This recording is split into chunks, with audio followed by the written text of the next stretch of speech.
Le plateau Mont-Royal, quartier prisé et bien en vue pour les commerces qui l'habitent, est traversé quotidiennement par quelques 500 000 véhicules. Lundi dernier, le conseil de l'arrondissement du plateau Mont-Royal s'est attaqué à la circulation dans les rues dans son plan de déplacement urbain.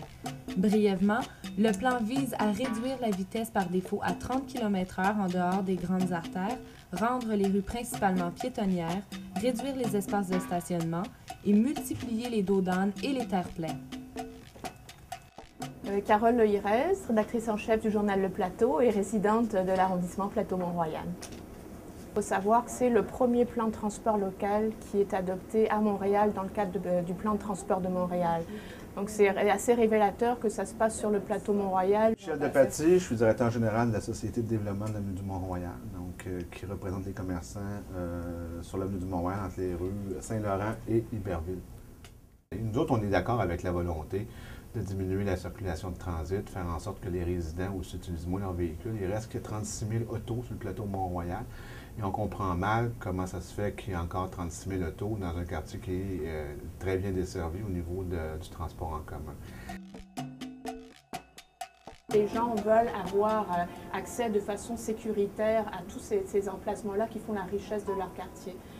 Donc on réclame beaucoup des mesures qui vont permettre aux gens de se déplacer de façon sécuritaire à pied.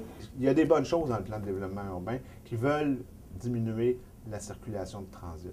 Ou l'envoyer sur des rues comme Papineau, comme de Lorimier, comme Saint-Denis. Mais quand sur la rue Boyer, où tu as des résidents, quand tu as des enfants, d'avoir autant d'autos qui se promènent, c'est pas souhaitable. Oui, les résidents qui sont beaucoup impliqués là-dedans, c'est pour favoriser beaucoup la question de la qualité de vie dans le quartier. Qu'est-ce qui peut expliquer que sur le plateau, on est plus enclin à un petit peu ces déplacements plus écologiques? En fait, sur le plateau, il faut savoir qu'il y a beaucoup d'organismes déjà qui sont liés à ces types de déplacements. Par exemple, on prendra Vélo Québec, le Centre d'écologie urbaine. Il y a énormément d'organismes environnementaux qui sont implantés sur le plateau Mont-Royal, donc qui favorisent la mise en place de mesures concrètes au niveau des habitudes de vie des gens. Au Canada, on dit même en Amérique, le plateau est un des quartiers les plus densément peuplés. Donc ça vient jouer, c'est qu'on vit beaucoup dans un petit endroit. Donc, plus il y a d'autos, plus c'est dérangeant pour tes enfants, pour ci, pour ça. Et on est assez bien desservi au niveau du transport en commun. 40 de la clientèle des commerces ici, là, quand on parle des restaurants, entre autres, qui provient de l'extérieur et qui viennent en général en auto. Donc, il faut, si on veut s'assurer de la qualité des commerces, de la restauration, entre autres, il faut s'assurer que les gens qui viennent de l'extérieur puissent trouver du stationnement et puissent venir. Donc,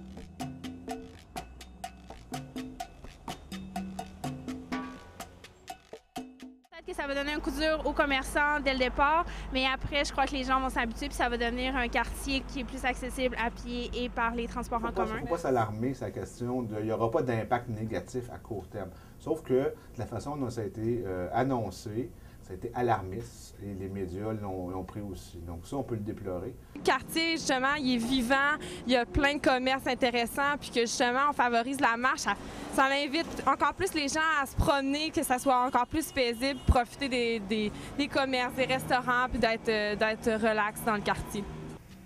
Sachant que le plan de déplacement urbain s'échelonne jusqu'en 2024, il reste à savoir si les autres arrondissements de la ville de Montréal emboîteront le pas dans ce nouveau virage vert.